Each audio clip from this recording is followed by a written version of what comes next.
Advocate તૃપ્તિ શાહ, આજે હું તમને માહિતી આપીશ કે જે દિવસે તમે દસ્તાવેજ કરાવડાવો છો અને જે તે પ્રોપર્ટીના તમે ફાઇલ સંભાળો છો, જ્યાં આગળની જે પણ તમારી ફાઇલ છે ત્યારે સંભાળો છો, ત્યારે તમારે કઈ કઈ બાબતો ચકાસીને વેચનાર પાસેથી લઈ લેવી જોઈએ. તો આપણે આજે એની વાત કરીએ. સૌથી પહેલાં તો તમે જે દસ્તાવેજ કરાવડાવ્યો છે, જે પાર્ટી જોડેથી હાલમાં તમે મકાન ખરીદ્યું છે યા મિલકત, જે પણ મિલકત તમે ખરીદી છે તે દસ્તાવેજ અને એના આગળના જમીન ઉદ્ભવીથી માંડીને અત્યાર સુધીના બધા દસ્તાવેજ તમારે લાઇનસર બધા કડી ન તૂટે એ રીતે સંભાળી લેવા જોઈએ ને ઓરિજિનલ ચકાસી લેવા જોઈએ.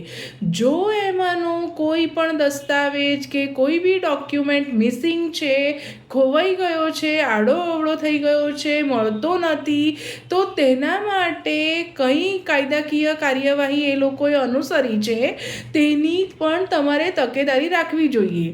બરાબર છે. અને તેનું લખાણ તમારે અલગથી એક કરારમાં લખાઈ લેવાનું રહે છે, જેથી કરીને એ તમને સપોઝ રજિસ્ટર્ડ કોપી કે એની નકલ જ્યારે પણ તમને આપે ત્યારે તમારી જોડે ઓરિજિનલ દસ્તાવેજ હતો નહીં અને એનો કોઈ પણ ગેરવલ્લે કે ગેરઉપયોગ થયો નથી, તેની તમે પરચેસર તરીકે સારી રીતે ધ્યાન રાખ્યું છે અને બોનાફાઇડ પરચેસર બન્યા છો, એ તમારા માટે હિતાવહ છે.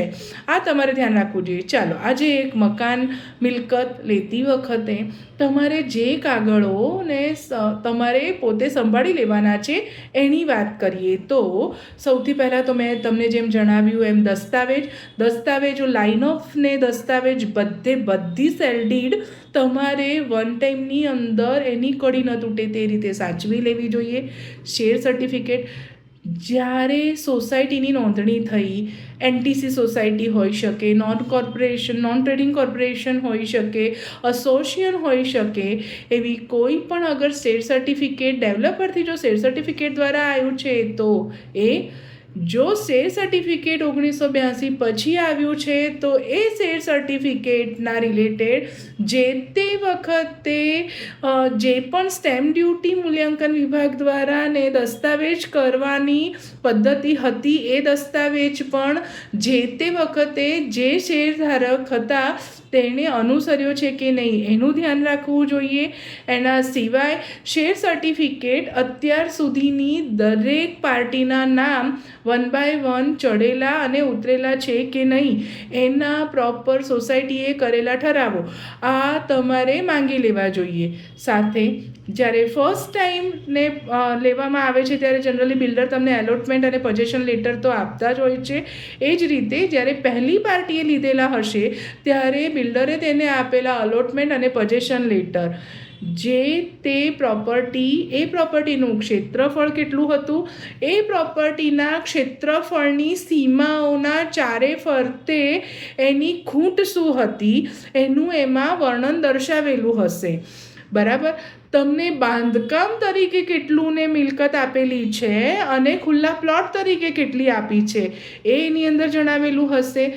ફ્લેટ જેવા કિસ્સામાં લઈએ કે ઉપર નીચેની માળની મિલકતમાં લઈએ તો જમીનમાં તમારો વણ વહેંચાયેલો કેટલો હિસ્સો છે એ પણ એમાં દર્શાવેલું હશે.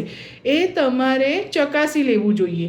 એના સાથે તમારે તમારા જમીનના રાઇટ્સ, તમારા ટેરેસના રાઇટ્સ, આ રાઇટ્સને કોની પાસે છે, બિલ્ડરે પોતાની પાસે રાખ્યા છે, પાર્ટીએ પોતાની પાસે રાખ્યા છે, પાર્કિંગના છે. સપોઝ ઘણી સોસાયટીઝની અંદર પાર્કિંગ હોય છે તો એ પાર્કિંગ રિલેટેડ લોકોની રિસિપ્ટ છે, એ પાર્કિંગ રાઇટ્સ પણ તમને એલોટ કરે છે. આ બધું નાની મોટી બાબતો અને જે પણ ફાઇલ્સ છે તેની સાથે ચકાસીને એનું અલગથી લખાણ કરાવીને તમારે એને ઇઝમેન્ટના રાઇટ્સ કહેવામાં આવશે, એ તમે પૂરતા ધ્યાનમાં રાખ્યા છે એ જોઈ લેવા જોઈએ. અને એની સાથે આમ તો જનરલી દસ્તાવેજ પૂરો થાય એટલે ને બંને પાર્ટી છૂટી થઈ જતી હોય છે. ના, અહીંયા તમારે રોકાવાનું છે.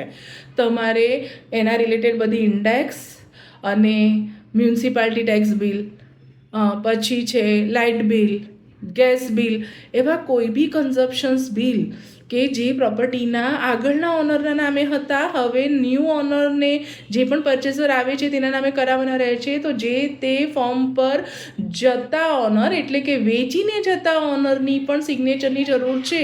એટલે જરૂર હોય તો જો તમને સિંગલ ટાઈમ જ ને પાર્ટી મળવાની હોય તો એ જ વખતે તમારે ફોર્મ બધા લાવીને રાખવા જોઈએ, જેથી કરીને દરેક જગ્યાએ એની સહી થઈ જતી હોય. અને જો કોઈ લાવવાનું રહી જતો હોય તો એ કરી આપવા તૈયાર છે, એનો પાવર વગેરે તમારે એની અંદર લખાઈ લેવી જોઈએ. એના સિવાય આગળની પાર્ટી જે બી વેચનાર પાર્ટી છે એની પાસેથી એવા ઘણા બધા ડોક્યુમેન્ટ્સ છે જે તમારે સંભાળી લેવા જોઈએ. જેમ કે નકશાની વાત કરીએ તો બિલ્ડરે ફર્સ્ટ પાર્ટીને આપ્યા હોય છે, જનરલી માસ્ટર ફાઇલનો એક ભાગ હોય છે. લોન કરાવતા હોવ તો જનરલી ટાઇટલ સર્ચ વખતે જે પણ એડવોકેટ્સ છે બેંક લોન કરાવતી વખતે પેનલ એડવોકેટ્સ એનું ધ્યાન રાખેલું જ હોય છે. જનરલી જો ફ્લેટના કિસ્સામાં કહીએ તો એક સોસાયટીનો નકશો હોય છે, એક બ્લોકનો નકશો હોય છે અને એક યુનિટનો નકશો હોય છે. આ ત્રણ નકશા જેમાં સિટી સર્વેની નકલ પ્રમાણે ગવર્મેન્ટના સહી સિક્કા થયેલા છે તેની યોગ્ય નકલ તમારી જોડે છે એ ધ્યાન રાખવી જોઈએ. બરાબર છે. એ સાદો સિવિલ એન્જિનિયરનો નકશો ના હોવો જોઈએ, પાસ કરેલો નકશો તમારી પાસે હોવો જોઈએ જે તમારે સાચવી રાખવાનો છે. બિકોઝ એ તમારી પ્રોપર્ટીનો જ એક ડોક્યુમેન્ટ્સનો જ એક પાર્ટ બને છે. એની સાથે તમારે જે પણ ઇઝમેન્ટના રાઇટ્સ છે પ્રોપર છે. કોઈને આગળ પાછળ કેસ નથી ચાલતો અને કેસ ચાલે છે તો એના ચુકાદો જે પણ આવશે, જે વેચનાર પાર્ટીને એને બાઉન્ડ કરે છે એ જ ચુકાદો તમને પણ બાઉન્ડ કરશે. એની પણ તમારે પૂરતી તકેદારી રાખી લેવી જોઈએ. એના સિવાય ભરણપોષણના કોઈ હક નથી ચાલતા, ભાડુઆત તરીકે કોઈનું ને અત્યારે કબજો નથી, યા ફેમિલી રિલેટેડ કોઈને ડિસ્પ્યુટ્સ નથી, એ તો તમે ચકાસી લીધું જ હશે. બરાબર છે. પણ છતાં બી જ્યારે પણ તમે કબજો લો છો એટલે કે દસ્તાવેજ લો છો અને પોઝેશન લો છો ત્યારે તમે શાંત અને ખાલી કબજો પ્રોપર કાયદાકીય રીતે સંભાળી લીધો છે એનો અલગથી એક લખાણ કરી લો તો વધારે સારું છે. આમ તો એ વેચાણ દસ્તાવેજનો એક ભાગ જ હોય છે, પણ એવું બને છે કે જે વખતે તમે દસ્તાવેજ કરાવો છો જનરલી એના 1 મહિના કે 2 મહિના પછી party so and so property ખાલી કરશે એવું એ તમને જણાવે છે અને તમે એગ્રી થતા હોવ છો. એટલે કે દસ્તાવેજમાં તમે આજે માલિક બની ગયા છો પણ કબજો તમને આજે મળ્યો નથી.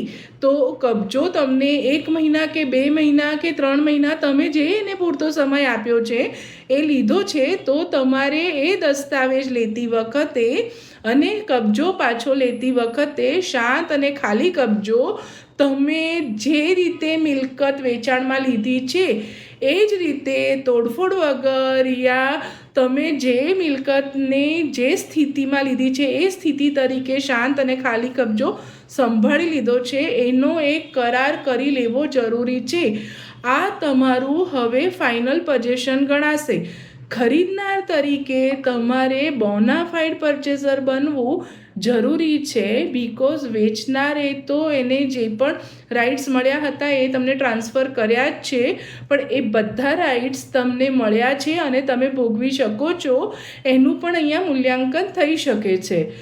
દસ્તાવેજ લેતી વખતે દસ્તાવેજની એ દિવસે એટલી બધી ખુશી હોય છે જેથી કરીને આ નાની બાબતોને આપણે ધ્યાનમાં રાખવાનું ભૂલી જતા હોઈએ છીએ, જે ઘણી વખતને પાર્ટીની વચ્ચે કોઈ અસમંજસ ના હોય તો સોલ્વ થઈ જતી હોય છે. પણ અને સારા પરચેસર તરીકે તમે જો પહેલેથી જ આ નાની બાબતો ધ્યાનમાં રાખો તો વધારે યોગ્ય છે કે તમે બોનાફાઇડ પરચેસર તરીકે બધા કૃત્યો પ્રોપર લીગલ વેમાં કર્યા છે એ પણ તમે સાબિત થશે. Thank you. એડવોકેટ તૃપ્તિ શાહ અહીંયા વેચાણ દસ્તાવેજ કરાવતી વખતે ધ્યાનમાં રાખવાના મુદ્દાઓ વિશે માહિતી આપવામાં સફળ રહી. Thank you.